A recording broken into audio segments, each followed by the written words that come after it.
So our last lesson of Unit 5 is taking us away, kind of on a slight tangent here, taking us away from two-dimensional shapes where we covered primarily quadrilaterals, but we did introduce a few other sided shapes as well. We're taking a brief tour down three-dimensional figures. We're going to spend just a little bit of time classifying them, just kind of being comfortable with the vocabulary behind it.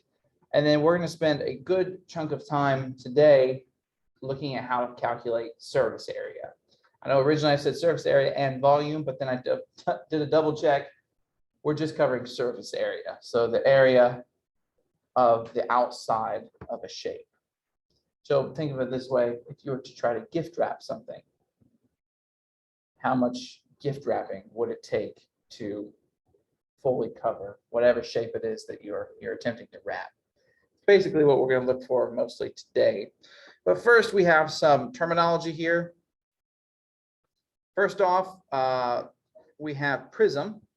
A prism is identified as a solid with two bases that are congruent and parallel. So two bases, they're congruent, meaning they're exact same shape and size, and they are perfectly parallel, meaning that if you were to expand them out forever, they would never get any closer or further away. They're going exactly the same direction. So in this shape here, it says this figure is a triangular prism because the bases themselves are triangles. So if I were to zoom in here real quick, when it's talking about the bases, it's this side right here. And then I know it's kind of on the surface here. So the hard part of today is going to be visualizing a three-dimensional object on a two-dimensional surface like a piece of paper. You know what? I don't even think I like using those lines. I would suggest maybe on yours, because yours is a little bit lighter, that might work. I'm going to use, nope, too big. Use this tool right here. So the two bases in this case are triangles, which makes this a triangular prism.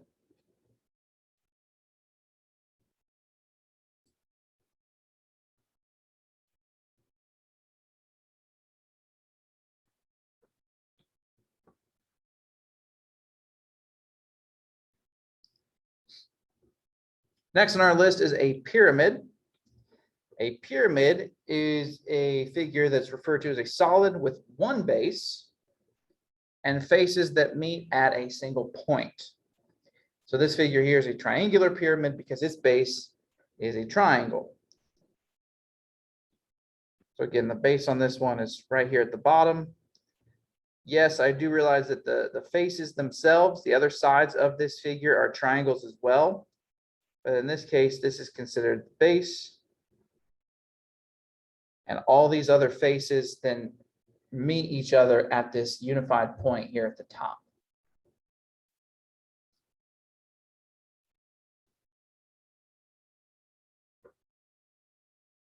Next on our list is a cylinder. This is actually just a very unique type of prism. It is a prism that has bases that are circles. So very, very unique. Its bases are circles, but in the same regards, they are still going to be congruent in terms of size and shape. They're circles, but they're also parallel as well. So it actually follows the same guidelines as a prism as well.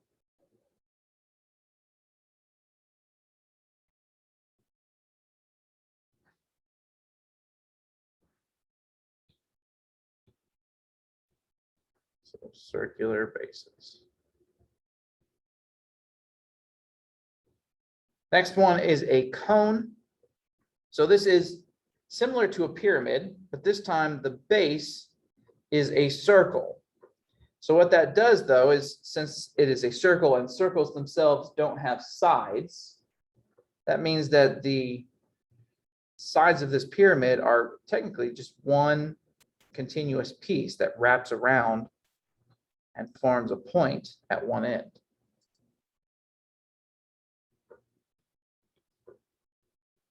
And then our last one there, a sphere is just a solid in which each point is equidistant from a center point, which means if you're anywhere on a sphere, any point that you were to draw on a sphere, if you're to measure its distance to the exact perfect center of that sphere, all those distances are exactly the same.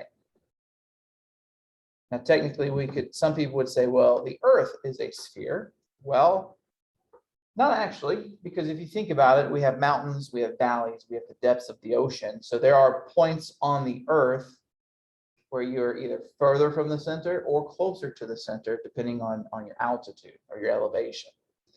So it's spherical in nature, because it has a ball-like shape, but it wouldn't be considered a perfect sphere.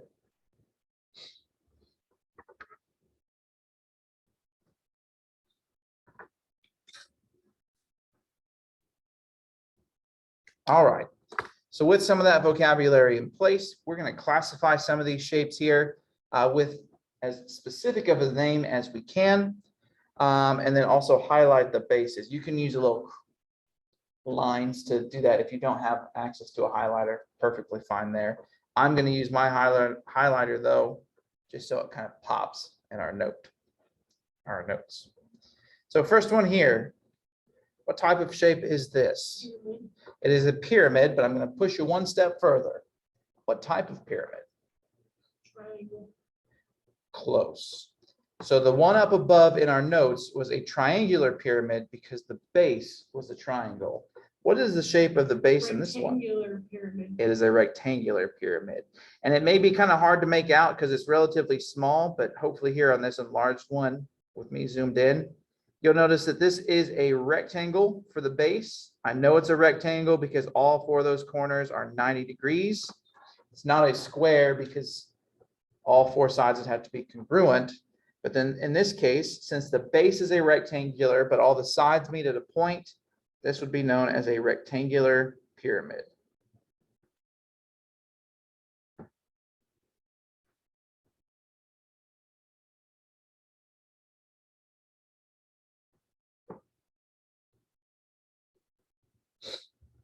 What about number two? How do you know it's a cone? Because it's a pyramid with a circular base. It's a pyramid with a circular base. Couldn't have said it any better myself. So the base is here kind of to the side. I know its orientation is a little bit different than the one up above. But since its base is circular, but then the other side, I guess I should say, because there's not multiple sides, all come up and meet at a point, this would then make it a cone. What about number three? Prism. It is a prism. What type of prism? Triangular. It is triangular. So remember, in order to be a prism, you have to have two bases that are the same size, shape, and are parallel. And in this case, the two bases are triangles, which makes this a triangular prism.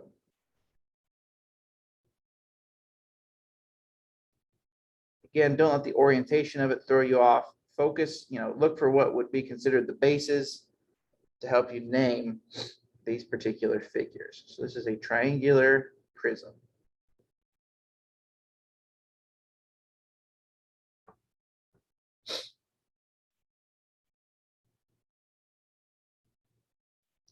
Jumping down to the next one. This one's rather simple. Because this base is a little bit more elaborate.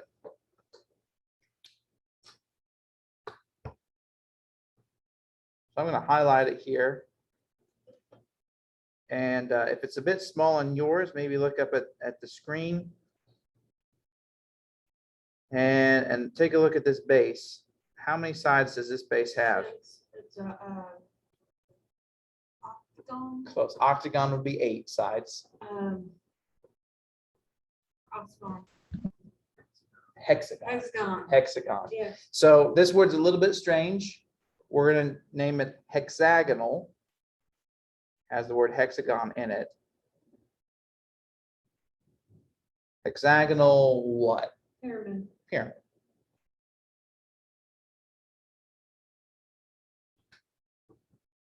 Because all the other sides meet at a point.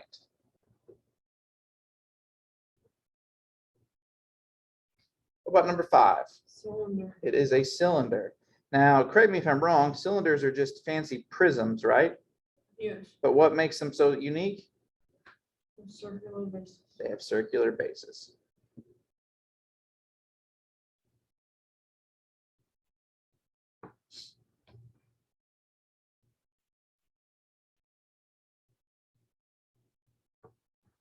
Good.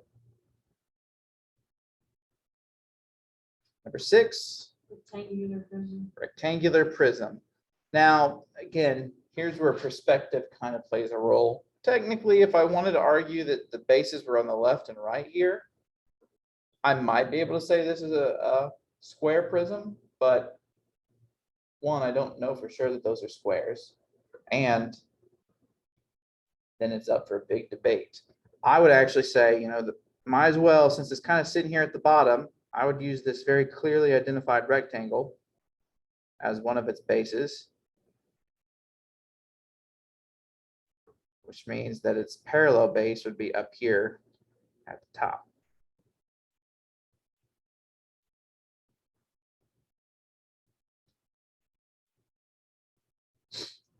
And you said rectangular prism? Mhm.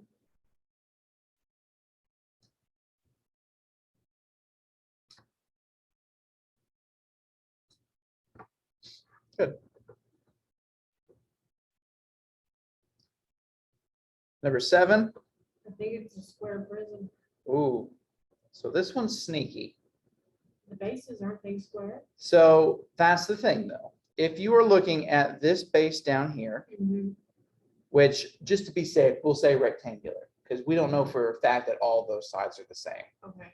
Let's say this is a rectangular base, so to speak. That would mean that the parallel side would be up here. Is that correct? Yeah. Now, here's the problem, though. Are those congruent? No.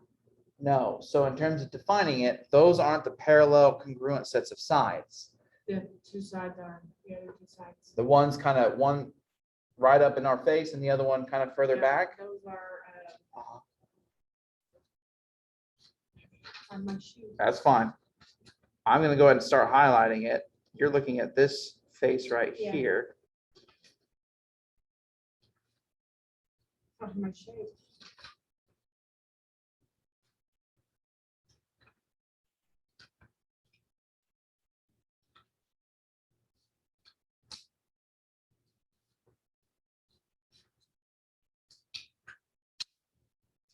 This would have been, I think we covered it on Thursday, this shape. Yeah, I can't find it. Starts with the letter T.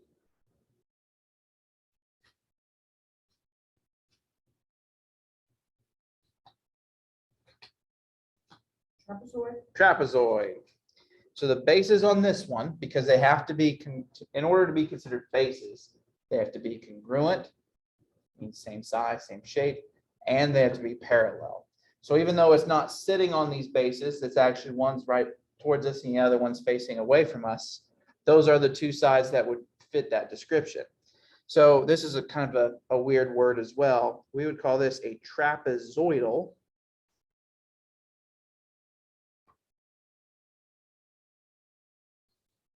prism.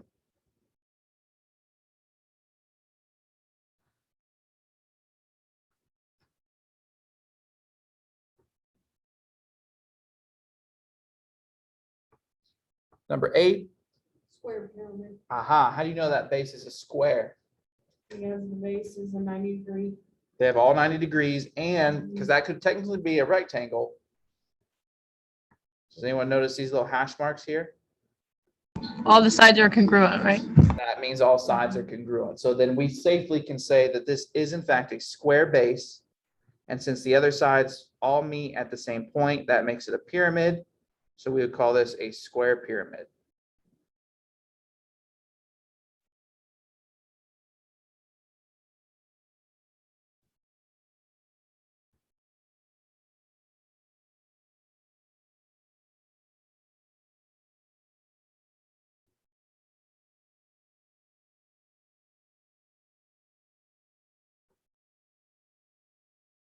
What about this next one?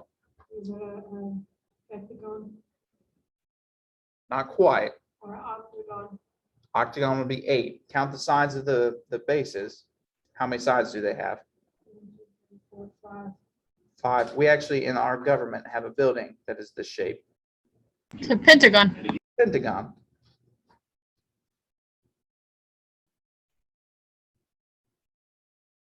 So again, yes, it has other sides, but we're looking for the two sides that are congruent and parallel.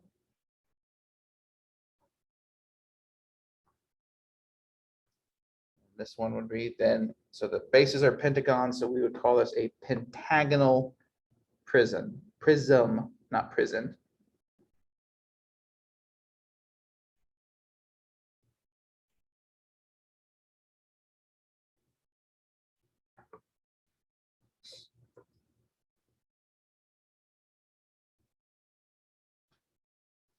Number 10, Triangular pyramid. triangular pyramid. Not really much to argue about on this one because technically all three sides are triangles. But I'm going to imagine that the base on this one is the one that's creating the illusion that it's sitting on a surface here. And since that base is a triangle, this means this is a triangular pyramid.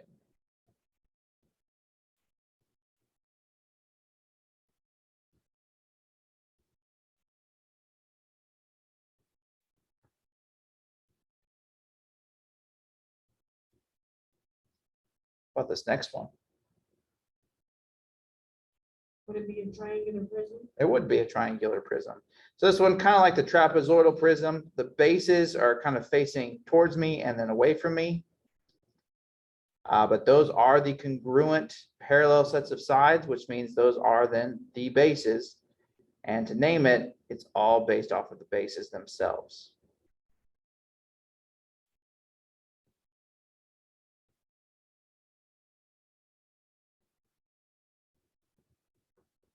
So a triangular prism.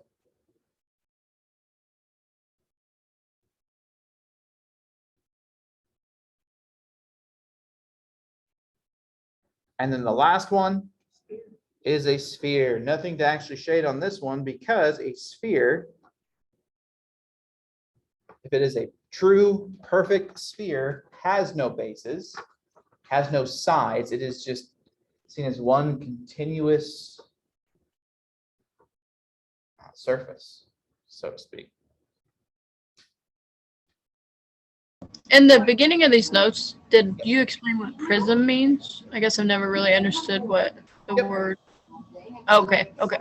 So a prism is just when you have two bases that are the exact same size and shape and are perfectly parallel from each other. Now those bases could be any shape. So you could have anything from a triangular prism to a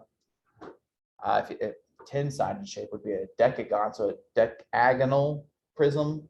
That'd be really elaborate. And in order to see those other little sides, it'd have to be rather large in shape, but or large in size. But yeah, as long as those bases are congruent and parallel and then connected by other sides, that means that it is a prism. And then we kind of continue use that same definition for cylinder. Cylinder is just a fancy prism, but the bases are circles instead.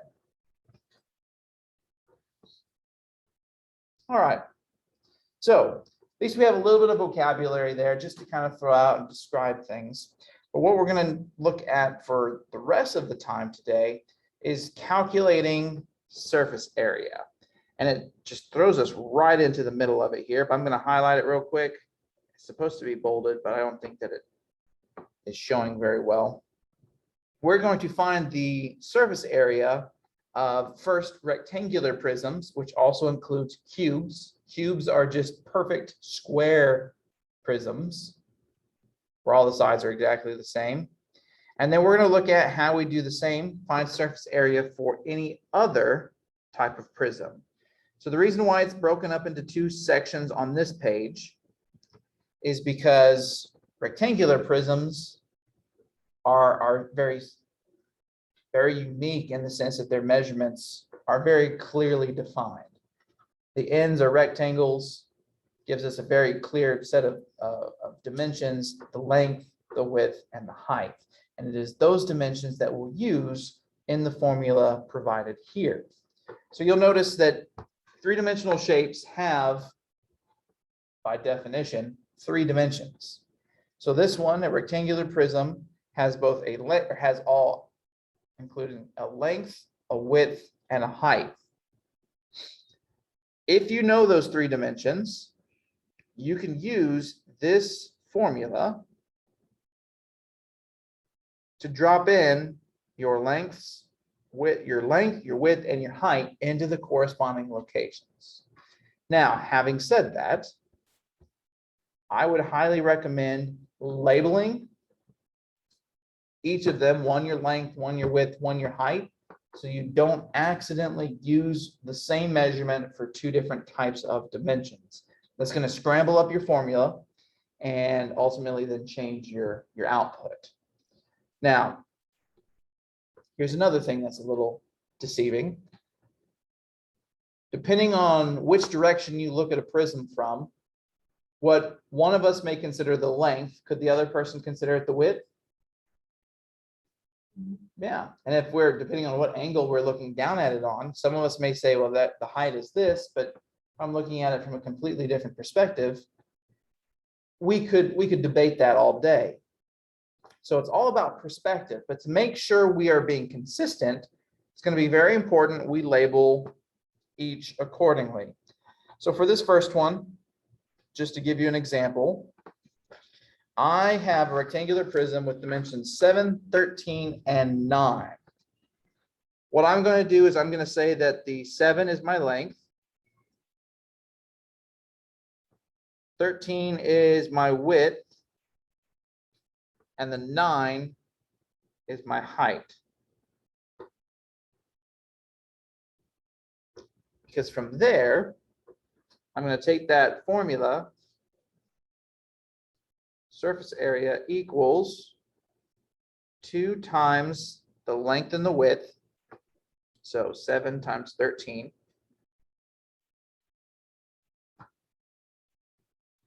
plus 2 times the length and the height, so 7 and 9,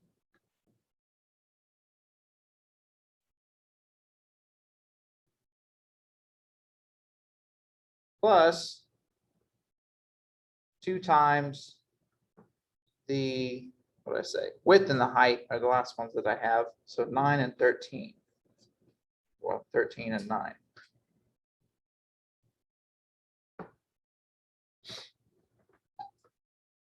Now, quick side note before we actually go into calculating this, the reason why this formula hopefully makes sense is because in order to find the surface area, the area of all the sides combined, think about it.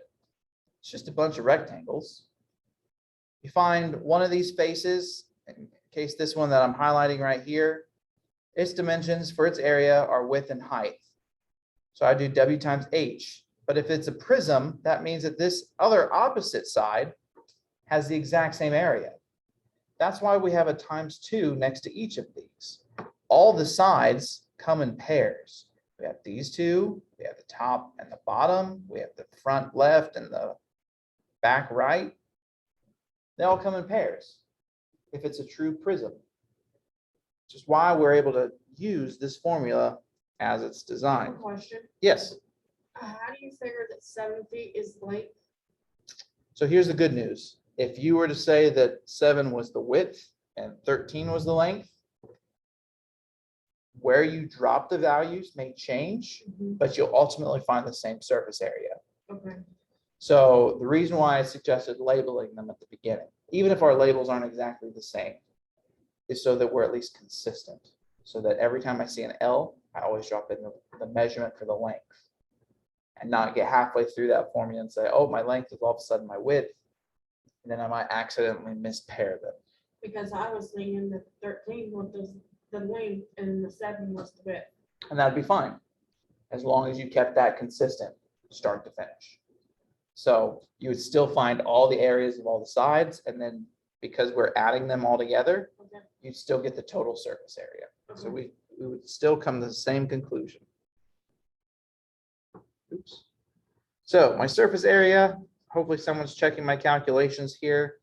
2 times 7 times 13, I believe I got 182.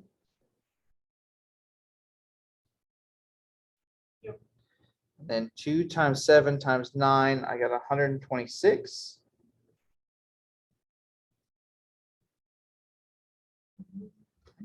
And then 2 times 9 times 13 is 234.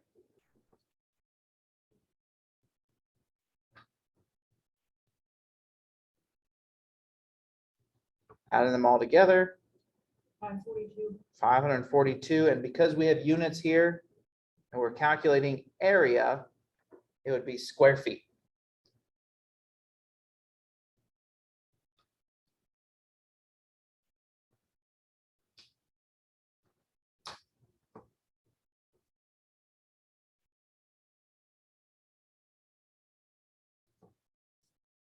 Because they're going to be fairly repetitive, I'm going to give you the answer to number 2, and then we'll do 3 together just for practice. I know decimals usually scare people away. If you calculate number 2, you should get a surface area that equals 580 square centimeters.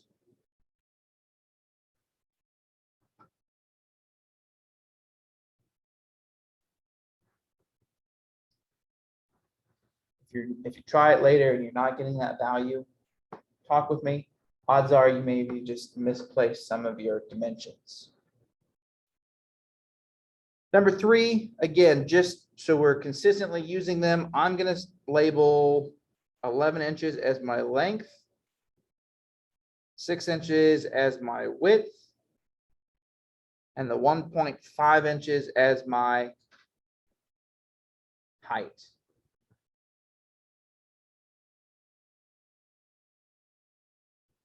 With them labeled, then I can start dropping them in accordingly. So I'm going to have 2 times the length and width. So 2 times 11 times 6 plus 2 times the length and height. So 11 times, so 2 times 11 times 1.5.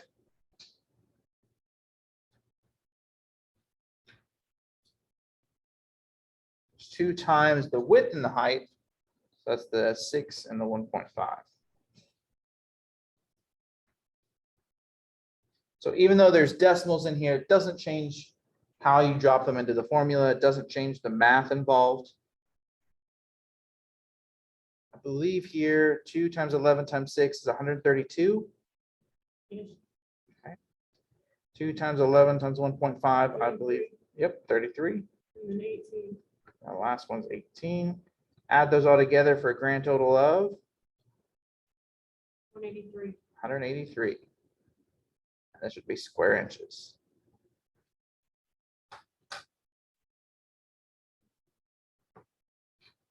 Now, I used earlier the example of surface area is basically if I were to try to wrap this item in gift wrapping, that's how much gift wrapping I would need to perfectly wrap it. In fact, has anyone, they've done it more recently than when I was younger. On wrapping paper, if you flip it over, the side opposite, the side that has the design on it, normally it's in a grid of little squares. Has anyone ever seen that? Maybe, maybe not. If you have, those little squares, again, unless there's other companies doing weird things out there, should be perfectly 1 inch by 1 inch, which means if I was wrapping this third shape that we just looked at, if I were to count all the squares from the section of paper I'd cut out, it would have exactly 183 square inches in order to perfectly wrap this package. Now, human error means that odds are we probably will cut a little bit larger piece because usually, depending on how you wrap a package, you fold some of it over, you tuck in the little corners, you do all sorts of fancy things that I personally can't do. But if you were looking to minimize the amount of wrapping paper you used each holiday or birthday or whatever the occasion may be, technically you could measure it out and cut out theoretically a perfect piece of wrapping that would not overlap anywhere, but still cover the entire product. Now, obviously that would work well if it's a rectangular prism. Those are the gifts that I can kind of wrap. You start throwing in really oddball shapes, well, then it gets a little bit more complicated. Speaking of odd shapes, we're going to take a look here real quick at a similar process, but instead of a rectangular prism, we're going to look at how you would calculate any other type of prism. So if its base is triangular or a trapezoid or a hexagon or what have you. And the trick is to first find what's known as the lateral area, which is the area of the non-bases, then add, actually, lateral area first, then we'll add the area of the bases themselves.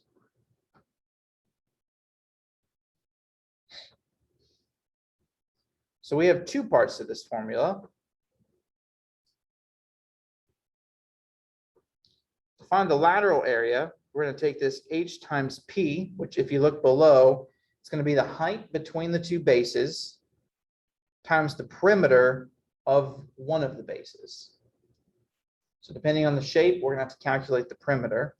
And then b, capital B, which we'll use for the second one, I should change my color here. For the actual surface area, we're going to take, if you notice, that lateral area that we calculated and add to that double the area of the bases. Double because being a prism, there are two congruent sides that are that same shape.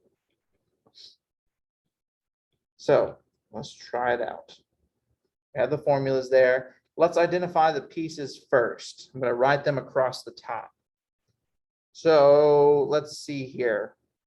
What are my bases on this one? 15 and 12. 15, 12, and it's hiding up here. What shape I should have said first? What shape are the bases? Triangle. Triangles. In fact, if you wanted to go one step further, technically they are right triangles, because if you look at the bottom base, we see a little 90-degree angle represented there for us. So this is a triangular prism.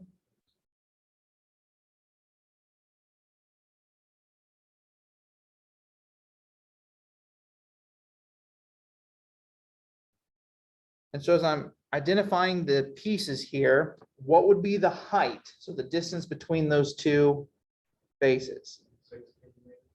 16 meters. Second thing on my list is going to be the perimeter of one of the bases. Perimeter is just distance around. So I look at one of these triangles here. I got a side that's 9, side that's 12, and a side, I know it's on the other base, but a side that's 15. If I add those all together, 9 plus 12 plus 15, what do I get?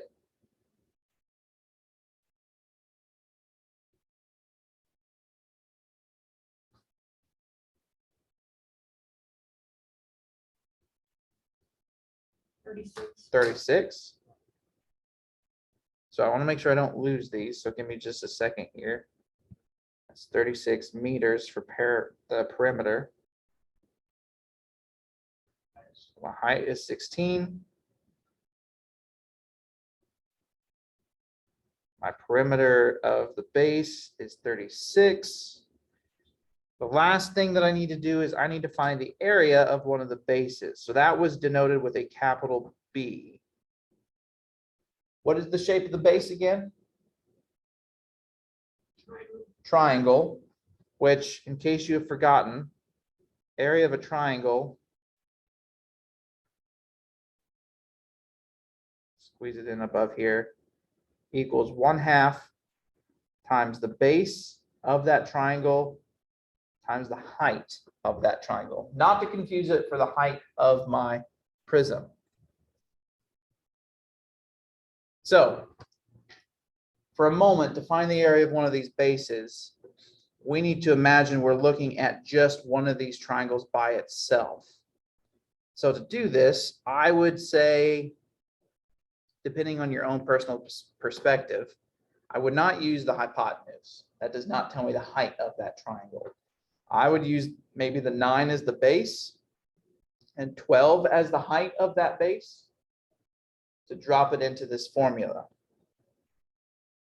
So I would have 1/2 times the base of the triangle, which is 9, times the height of the triangle, which is 12, which I believe when you calculate that all out, you get 54. If someone wants to check that for me, please. Yeah, that's right. Good. Now, here's where it gets a little bit confusing. We're searching for surface area.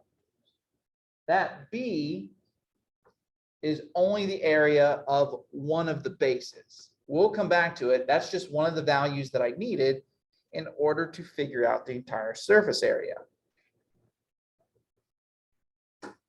But once I have those values in place, I realize, well, I've got a surface area formula that uses all 3 of them.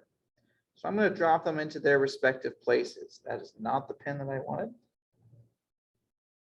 So my surface area equals, first, the lateral area. This is technically the area of all the sides that are not bases, which is just h, the height of the prism, 16, times p, which is the perimeter of one of the bases, which we calculated to be 36.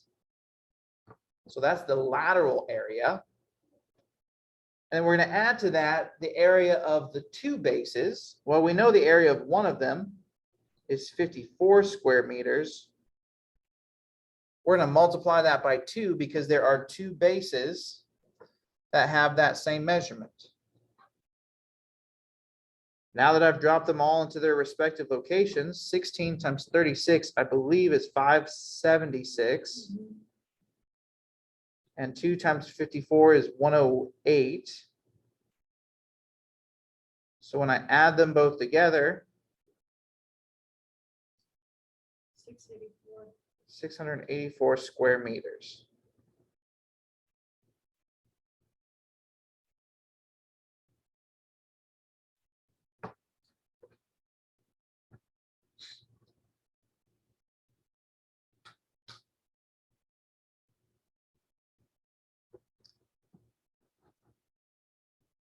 Okay. Now, this next one is a little overwhelming because it's giving us a lot of information. What I would recommend first is identify your bases. This is another triangular prism. We've got one base that's facing us here, right in front of us.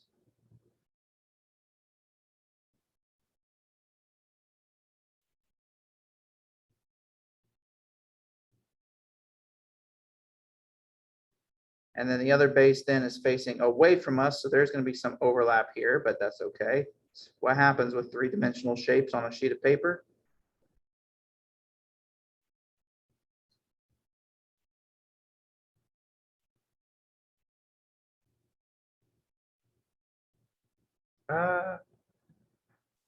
Close enough.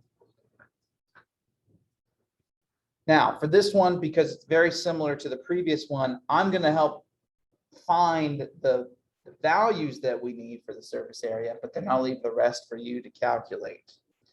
So first one I need is going to be the height between the 2 bases. Emphasis on between the 2 bases. So how far apart are those 2 bases? 3 kilometers. Okay. Second thing I need is going to be the perimeter of one of the bases, which is my P. So that's going to be, let's see, our triangle bases have a side of 5 plus 12 plus 10. Those are the 3 sides of the triangle, which give me a grand total of 27 kilometers.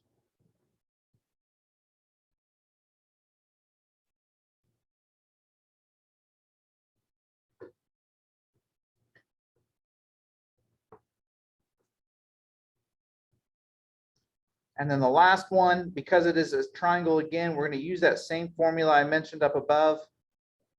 The area of the base is going to be 1/2 times the height of the triangle. And that's where this little mystery 4.1 comes in. It is measuring how tall that triangle is with respect to a base of 12 kilometers.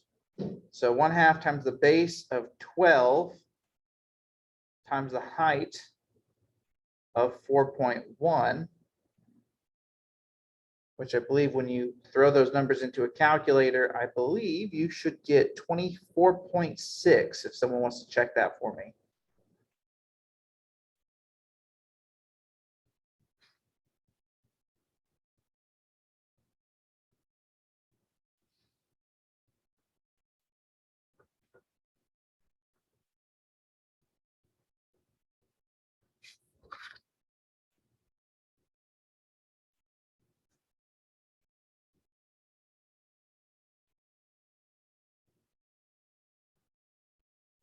Okay. If you were to then drop those values into your surface area formula, which I'll let you do on your own if you'd like to give it a try, should end up with a total surface area of 130.2 kilometers squared.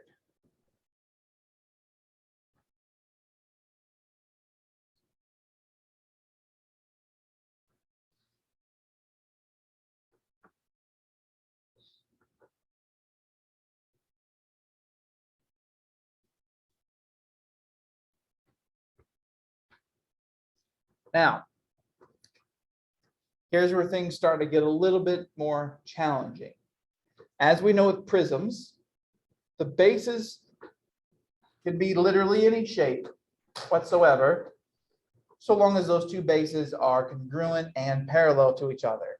So you'll notice on this next one here, our bases are trapezoids. That's going to pose a problem here in just a moment, but let me color code here. This is a trapezoidal prism. I got one base facing me here.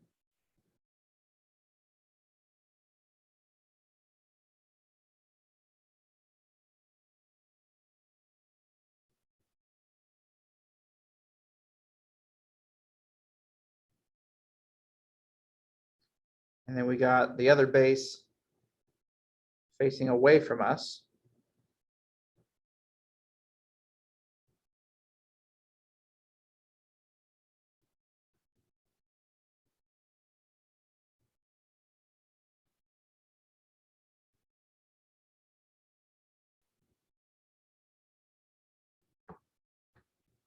But they are trapezoids. We're going to go into it though. We're going to go ahead and find our first two values. First, the height between the two bases. So how far apart are those two bases? This takes a little imagination. Careful, 12 is measuring kind of the height of if it was sitting on a surface. When it says height though, the height of the prism is how far apart the two bases are. So what's the space between the two bases measured as? 15. It'd be the 15.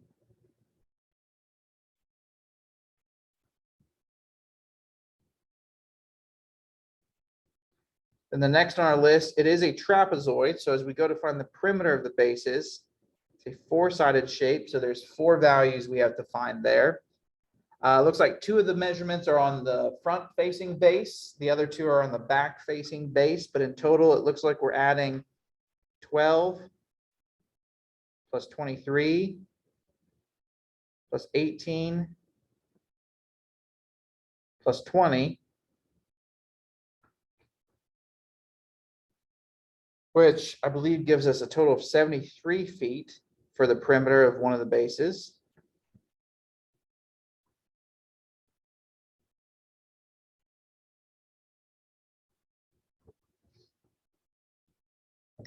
But then we get to the capital B, which is the area of one of the bases. And here lies the problem. The bases are a trapezoid. Now, just out of curiosity, does anyone off the top of their head, without looking it up or anything, know the area formula for the area of a trapezoid? Probably not. Reason for it is trapezoids aren't the most common shape you'll experience in the world and around you. Triangles are pretty common. Triangles are used a lot in construction, but trapezoids are rather unique. Probably don't come across them often. So it's in this situation where if I was doing this on my own and I didn't have any sort of reference sheet, I would have to go to Google and I'd have to type in area of a trapezoid. I'm gonna do that for you. Squeeze it in here to the right, area of trapezoid equals, excuse me, 1/2 times the height of the trapezoid times the sum of the two bases. So base 1 plus base 2. Now, if you're curious as to where does that come from, technically, the person that came up with this formula said, well, you can cut a trapezoid into two triangles, where the two triangles have the same height, but they each have different bases. Those bases being the two bases of the trapezoid. And someone much more brilliant than me saw this conclusion, came together, created this formula, and allowed us now to then take, to find our B, we're going to have 1/2 times, what is the height of one of our bases? 15. 15 was the height of the prism. Oh, I'm just looking at one of the trapezoids now. 18. So here's the catch though. If we took 18, that's not the true height because there's a side that's even taller than it. 20. So 20 is a little bit tricky because that's at a slant and it's kind of deceiving. So we're running out of options. 23. Well, bad luck today, Misty. Yes. It is the 12. You said higher than 18, so. Ah, well, there's a side that's longer. So 23 feet describes one side of the trapezoid, but then the other one was 18. The 12, however, the 12 is technically the most consistent most of the way through that trapezoid. I will say trapezoids are a tricky one to kind of wrap your head around. But the height of our trapezoid here is going to be 12.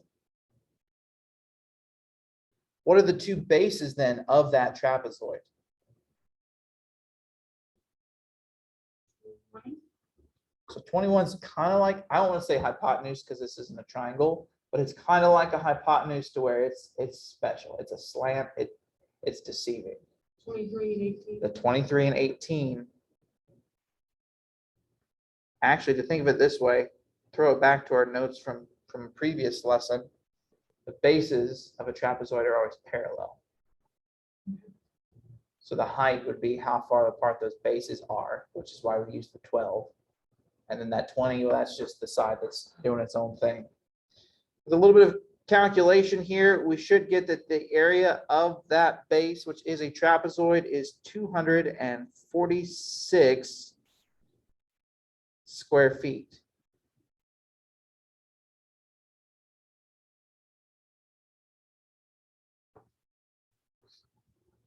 Should probably box this in here as well. Make these notes easy to read for later.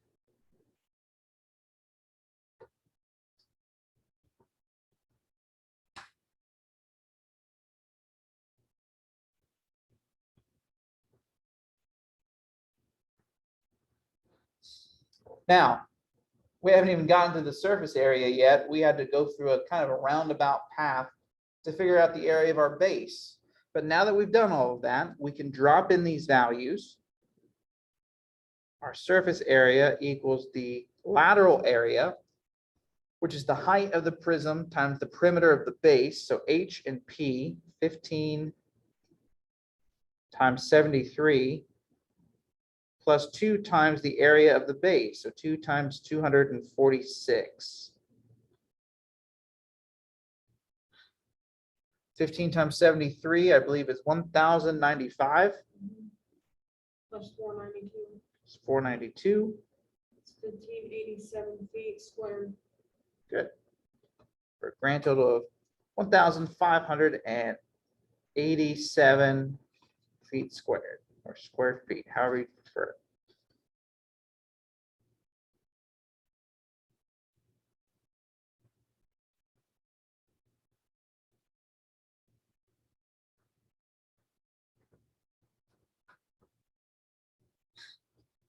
So I would say that where this would be a little bit deceiving is we use the term base in a couple different varieties.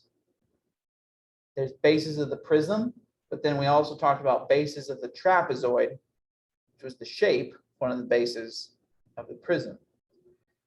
It's easy to kind of get your head spinning, keeping track of all those types of measurements.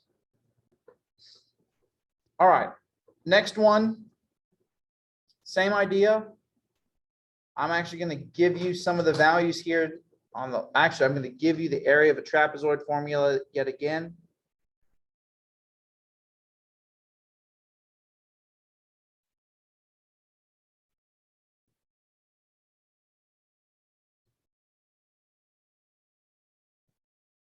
It's 1/2 times the height of the trapezoid times the sum of the two bases. I'm going to let you work that one out on your own if you so choose. There's lots of measurements there. Make sure you're taking your time going through. If you were to go through it though, you should end up getting a total surface area of 833.2 millimeters squared.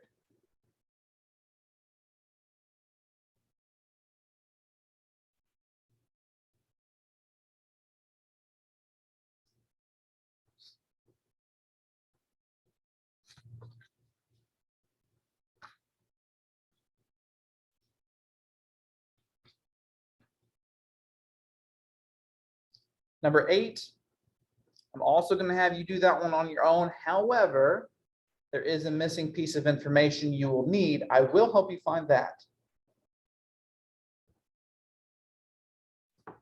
Problem is, when you get to the point where you're trying to figure out the perimeter of one of these bases, you will notice very quickly you do not know what would be considered the hypotenuse of this triangle, which means you're missing one of the 3 sides of the triangle. Therefore, finding P, the perimeter of that base, is impossible until we find that value. But we're in luck because it's not just any triangle, it is a right triangle. So I can use the Pythagorean theorem to help me out here. So I would take the leg, say 8 squared, plus the other leg, which is 15 squared, and that's going to equal the hypotenuse squared, which I've labeled as x. Well, 8 squared is 64. 15 squared, I believe, is 225. If someone would like to check that for me, please. Yep. And that equals x squared. 64 plus 225 gives me 289.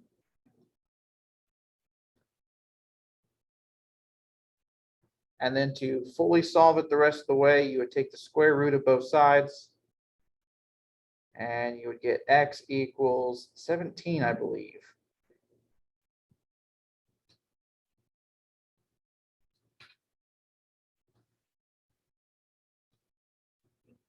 Now, that's where I'm going to leave that one because you're still going to need to calculate or pick out the height of your prism. You'll still need to calculate the perimeter of one of your bases. And you'll also need to calculate the area of one of your bases before you can then drop it into the formula for the surface area of this particular problem. If you see this one all the way through, though, that is something you choose to exercise. Your overall surface area should come out to be 960 square inches.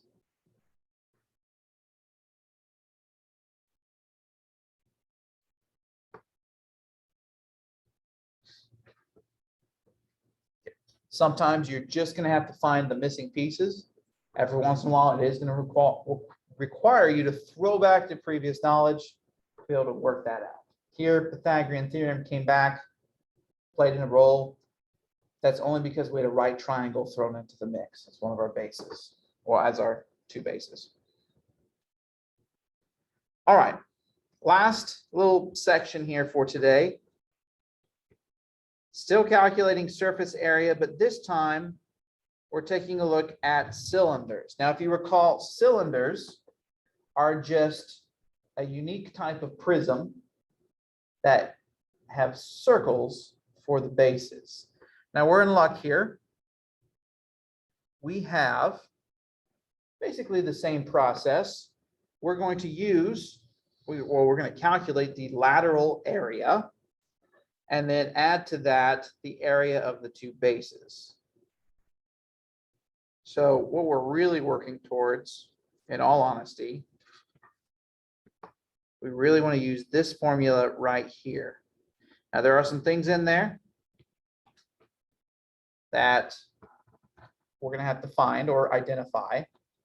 Our R is going to be the radius of the circular base. The height is still going to be the same height. It's going to be the distance between those two bases. Then we also have this little symbol pi. If you have a scientific calculator, most scientific calculators actually have a pi button on them. It's going to give you a slightly more accurate result. Pi, though, is an irrational number that goes on forever without repeating. So at some point, eventually, it does have to get rounded. Now, if you don't have a scientific calculator, where should I put this? I want to squeeze it in just above here. If you don't have a scientific calculator and you needed something for pi, you could say pi is approximately 3.14. Now that does go on forever, but 3.14 will at least allow you to get a pretty close approximation for your area. For us, though, I'm going to try to use a pi calculator button for these calculations. Ooh, excuse me. So here we have it. We have two bases, two circular bases, which I'm going to highlight at least this first one here.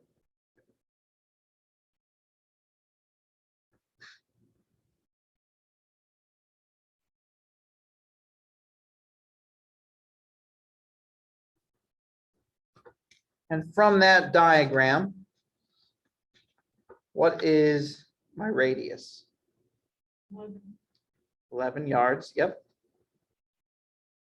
Again, radius is the distance between the center of a point or center of a circle and the edge of the circle, which has been given to us. What about the height of the prism? 26 yards. 26 yards. We now have the two pieces we need for our formula, which again, your test is open note, which means don't stress about memorizing any formulas. Just be prepared to use them. So dropping in the values here, my surface area equals 2 times pi times r, which is 11 squared, plus 2 times pi times the radius 11 times the height of the prism 26. Now I'm going to save the pi's for the end. I'm going to actually treat pi like a variable, and I'll show you what I mean here in just a moment. So order of operations, and that first term, so to speak, I would do the 11 squared, which is 121, and then double it with the 2. So I should get 242 times pi.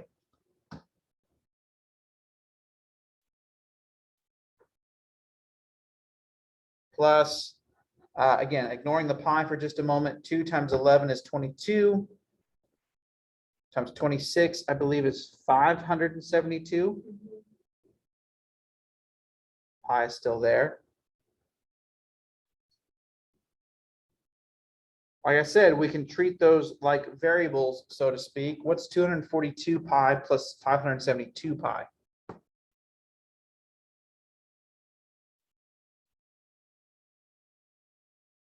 Don't worry about the pi just yet. What's 242 plus 572? 25,000. Oh, you used pi Yeah, I before did. that. What's 242 plus 572? 814. 814 pi, which technically we could say, well, that's a very exact answer. But in the real world, I don't know what pi looks like. If I said, measure this out, pi length, and I'll look at you like you're crazy. So if I was to put that into the calculator, it is going to give me an approximation because my calculator is going to be forced around here. So Missy, what did you get? When I put 842 pi, I got 2645. Careful, 842 pi. Yeah. We got 814 pi. Did you do 242 Oh, pi wait a plus? minute. Sorry. Double check for me. Now I'm second guessing myself too. I'm gonna check as well. I got 2557.3. 0.3. Yep. Good. And that is square yards. So again, forced around because of pi, but in the big picture there, that's still pretty accurate.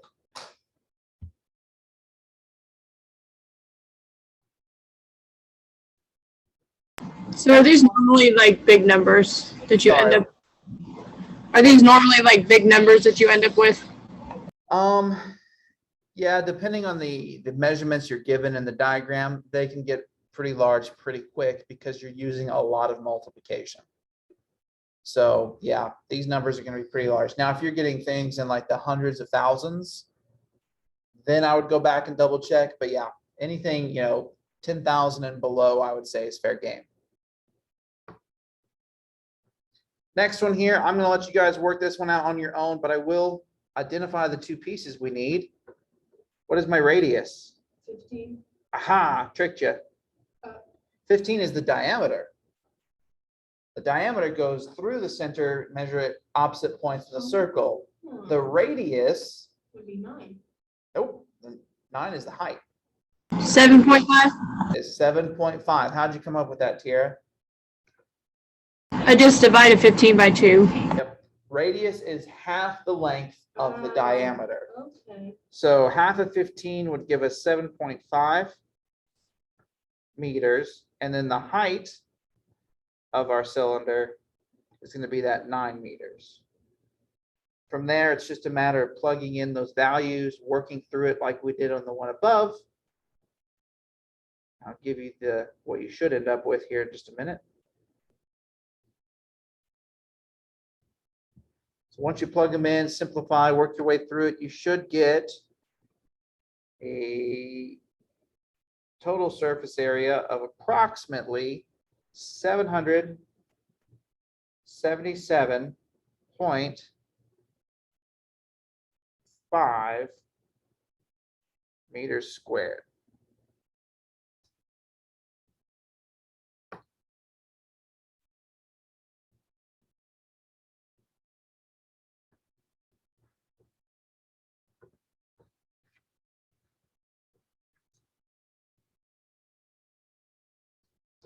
Now, for the sake of these last two, I'm going to get you just enough information to get started, but I'll leave it to you if you'd like to see them the rest of the way through. These last two are application type problems where it's trying to tie it into an actual situation. And actually, you know what? We'll do number 11 together. Because if you notice, it's not actually asking us to find the surface area. It's given us the surface area. Told us the surface area of the cereal box below is 272 square inches. Find the length. That changes things a little bit. So length is missing. I'm going to say the 2 inches then is my width. and that means the 12 inches is the height. But what's the shape of this figure? Rectangle? Close. Logan, I heard you say it, a rectangular prism.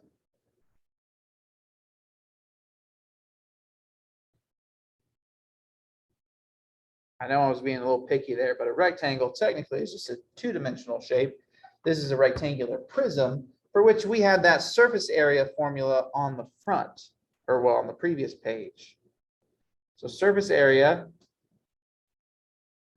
equals 2 times the length times the width plus 2 times, I might get it out of order here, but really it's just pairing them up, plus 2 times the length times the height plus 2 times the width times the height.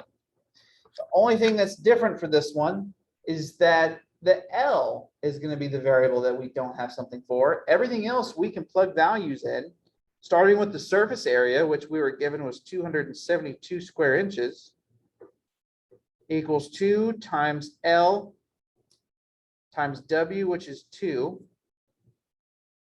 plus 2 times L times H, which was 12, plus 2 times W, which was 2, times H, which was 12. Now, all that's happened is we've created an equation we now need to solve. So if I go through cleaning up some of those parentheses here, I get 272 equals 4L plus 24L plus 48.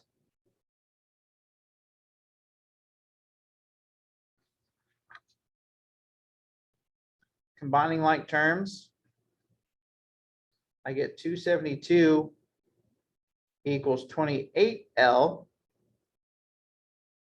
plus 48. Subtract 48 from both sides. I'm running out of space here, so I'm going to have to continue here to the right. I get 224 equals 28L. And to finish solving this one, divide both sides by 28. What do I get? 8. I get 8. So the length of that box is 8 inches.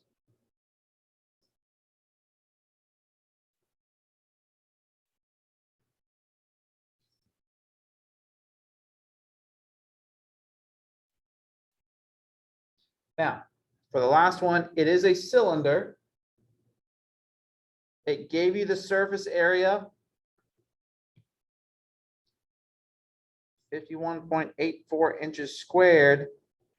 It gave you the diameter as 3 inches, which means the radius, I'm going to squeeze this in right underneath here, the radius would be 1.5 inches. It's asking you to find the height of the can. So I'm going to leave that one for you to work out. What you should end up getting after you see it the rest of the way through, you should get a height of 4 inches The radius 1.5. because the diameter is 3. The radius is always half the diameter. In fact, let's write that down here off to the side. Radius is half the length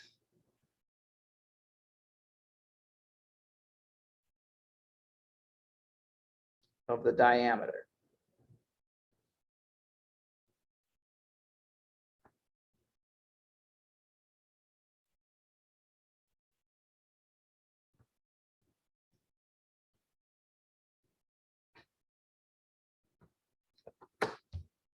So lots of surface area. My little brief list of recommendations here. First off, identify the shape, the figure, because that's going to heavily influence which formula you can use. Fingers crossed it's a rectangular prism because that one's pretty straightforward. The other ones though, if you noticed, every single time whether it was any other prism or a cylinder, we spent a lot of time finding those measurements first before we tried plugging them into the formula. So always find the measurements that you have, or in some cases, calculate them if you need to before you try to drop them into your formula.